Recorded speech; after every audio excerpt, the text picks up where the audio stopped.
امیر المؤمنین حضرت علی کرم اللہ وجہہ ورضی اللہ عنہ کا قول ہے، آپ یہ اکثر فرمایا کرتے تھے کہ زبان کے لگائے ہوئے زخم تلواروں کے زخموں سے کئی درجہ گہرے ہوتے ہیں، کیونکہ تلواروں کے لگائے ہوئے زخم وقت گزرنے کے ساتھ ساتھ بڑھ جاتے ہیں، لیکن زبان کے لگائے ہوئے زخم کبھی بڑھتے نہیں ہیں۔ اس لیے محترم سامعین، میں اور آپ کوشش کریں کہ کسی کو زبان کے ساتھ تکلیف نہ دیں، پریشان نہ کریں، ایسی بات نہ کریں کہ جس سے دوسروں کا دل ٹوٹ جائے، اندر سے وہ جو ہے وہ ٹوٹ کے رہ جائے، کیونکہ زبان سے لگائے ہوئے زخموں کی وجہ سے دل ٹوٹ جاتے ہیں، آدمی اندر سے کھوکھلا ہو جاتا ہے، اندر سے ٹوٹ جاتا ہے۔ بسا اوقات یوں ہوتا ہے کہ انسان باتوں کی وجہ سے اتنا پریشان ہوتا ہے، ذہنی دباؤ کا شکار ہو جاتا ہے، ذہنی ٹینشن لے جاتا ہے اور اپنا ذہنی توازن کھو بیٹھتا ہے، جس کو کہتے ہیں پاگل، وہ پاگل ہو جاتا ہے۔ بہت سارے ایسے واقعات تاریخ کی کتب کے اندر لکھے ہوئے ہیں کہ لوگوں نے باتوں کی ٹینشن لے کر، لوگوں نے جو زخم لگائے زبان کے، ان کی ٹینشن لے کر وہ اپنا ذہنی توازن کھو بیٹھے اور پاگل ہو گئے۔ ایسا ہی ایک واقعہ عربی کتاب لا تحزن کے اندر لکھا ہوا ہے، اس کا اردو کے اندر بڑا بہترین ترجمہ ہوا ہے، اور غم نہ کریں کے نام سے یہ کتاب اردو کی مل جاتی ہے مارکیٹ کے اندر۔ اس میں لکھا ہوا ہے کہ ایک عرب تاجر تھا جس نے کپڑے کا نیا کاروبار شروع کیا تھا، نئی تجارت شروع کی تھی، اور تھوڑے وقت کے اندر اس کو بہت زیادہ ترقی مل گئی، بہت زیادہ آگے نکل گیا۔ مارکیٹ کے اندر جتنے بھی کپڑے کے تاجر تھے وہ بڑے پریشان ہوئے کہ اس نے تو ہمارا کاروبار خراب کر دیا، یہ تھوڑے وقت کے اندر آگے نکلتا جا رہا ہے اور ہمارا کاروبار ٹھپ ہوتا جا رہا ہے۔ وہ جتنے بھی مارکیٹ کے لوگ تھے انہوں نے مشورہ کیا کہ اس کو تنگ کرتے ہیں تاکہ وہ ادھر سے خود بھاگ جائے۔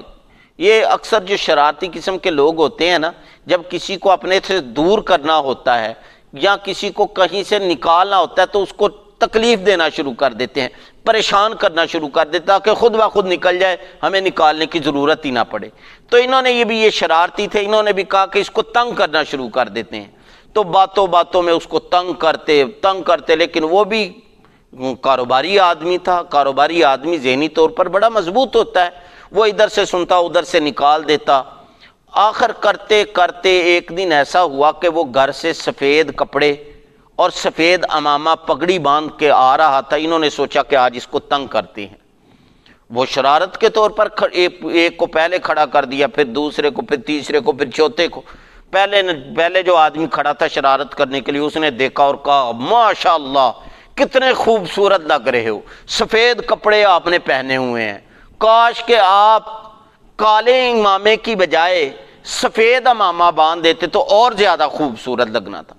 اس نے کہا یار میں نے سفید امامہ باندھا ہے، یہ دیکھو سفید کپڑے ہیں، سفید امامہ ہے۔ وہ شرارتی تھا، اس نے کہا نہیں سفید نہیں ہے، کالا ہے۔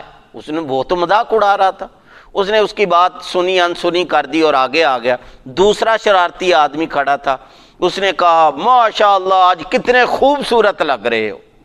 کاش کے سفید کپڑوں کے ساتھ سفید امامہ باندھ لیتے، لیکن آپ نے تو پیلا امامہ باندھا ہوا ہے۔ اس نے کہا یار میں سفید امامہ باندھ کے آیا ہوں، تمہیں کس نے کہا ہے پیلا ہے،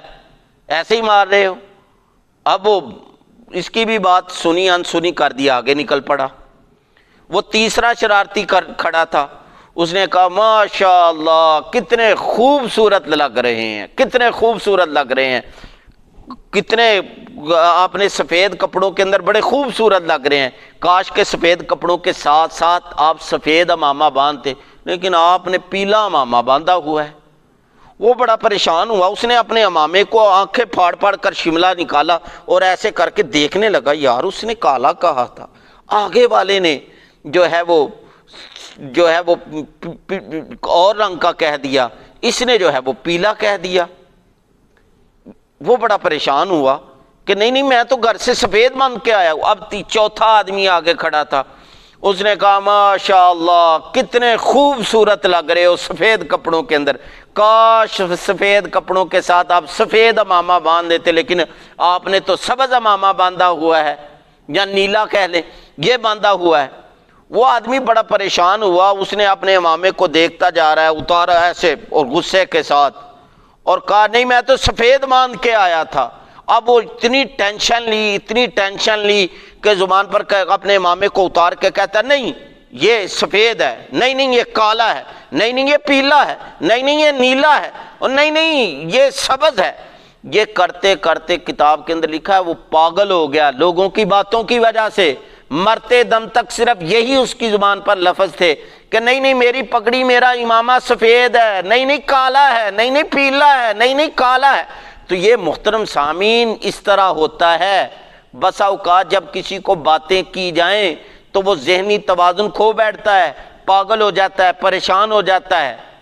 اس لیے میں اور آپ کوشش کریں کسی کو تکلیف نہ دیں، اتنی تکلیف نہ دیں کہ اس کی رات کی نیندیں خراب ہو جائیں، اتنی تکلیف نہ دے کسی کو کہ وہ دن کا اس کا سکون اور آرام جو ہے وہ برباد ہو جائے، اتنی تکلیف اور پریشانی نہ کسی کو دیں کہ وہ اولاد کے ساتھ بیٹھا ہوا کھیلنے کودنے کی ہنسی خوشی کرنے کی بجائے جو ہے وہ پریشان بیٹھا ہوا ہو، اتنی کسی کو تکلیف اور پریشانی نہ دیں، ٹینشن نہ دیں کہ وہ اپنے کاروبار کے لیے اپنی دکان کے اندر بیٹھا ہوا بجائے اس کے کہ کاروبار کرے وہ ہماری باتیں سوچے اور وہ ٹینشن لے جائے۔ کسی کو ملازمت کے معاملے کے اندر اتنی ٹینشن اتنا پریشان نہ کریں کہ وہ اب ملازمت کی بجائے جو ہے وہ آپ کی باتوں کو جو سوچتا رہے اور پریشان ہوتا رہے۔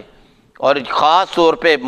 اپنے جو گھر والے ہیں، ارد گرد کے لوگ ہیں، رشتہ دار ہیں، بہن بھائی ہیں، ان کے ساتھ جو ہے وہ باتیں تو دور کی بات ایسا رویہ بھی اختیار نہ کریں کہ جس کی وجہ سے وہ پریشان ہو جائیں، کیونکہ کئی لوگ جو ہیں وہ حساس قسم کے لوگ ہوتے ہیں، اور یہ وہ لوگ ہوتے ہیں جو ہم سے بڑی محبت کرتے ہیں، بڑا پیار کرتے ہیں، جو جن کو ہم سے بڑی امیدیں ہوتی ہیں، بڑے ارمان ہوتے ہیں، یہ بڑے حساس قسم کے لوگ ہوتے ہیں۔ ان سے رویہ بھی اپنا خراب نہ کیجئے، کیونکہ یہ ہمارے بگڑتے ہوئے رویے کو بھی جانچ لیتے ہیں اور پریشان ہو جاتے ہیں کہ میرے سے رویہ کیوں خراب ہوا۔ ویسے بھی قرآن مجید کے اندر سورہ اسراء کے اندر آیت نمبر 53 کے اندر اللہ تعالیٰ نے ہمیں حکم دیا ہے وَقُلْ لِعِبَادِي يَقُولُ الَّتِي هِيَ أَحْسَنُ، اور میرے بندوں سے کہہ دیجئے کہ باتیں وہی کریں جو اچھی ہیں، بلی ہیں، دوسروں کو سکون پہنچانے والی، راحت پہنچانے والی جو ہے وہ باتیں وہ کیا کریں، اچھی بلی بات جو ہے وہ کیا کریں۔ تو یہ محترم سامعین آخر کے اندر ایک بات کہہ دوں، باتیں کرنا آسان ہے، یہ تبلیغ کرنا اکثر دوست کہتے ہیں یہ بڑا آسان ہے، لیکن عمل بڑا مشکل ہے۔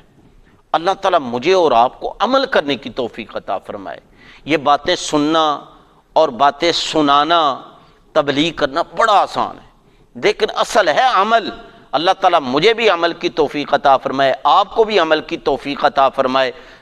اور ہم سب کو اپنی زبان کی حفاظت کرنے کی توفیق عطا فرمائے، اور زبانوں سے ایسے تیر نہ چلانے کی توفیق عطا فرمائے جس سے دوسروں کے دل ٹوٹ جائیں۔ وآخر دعوانا ان الحمد للہ رب العالمین۔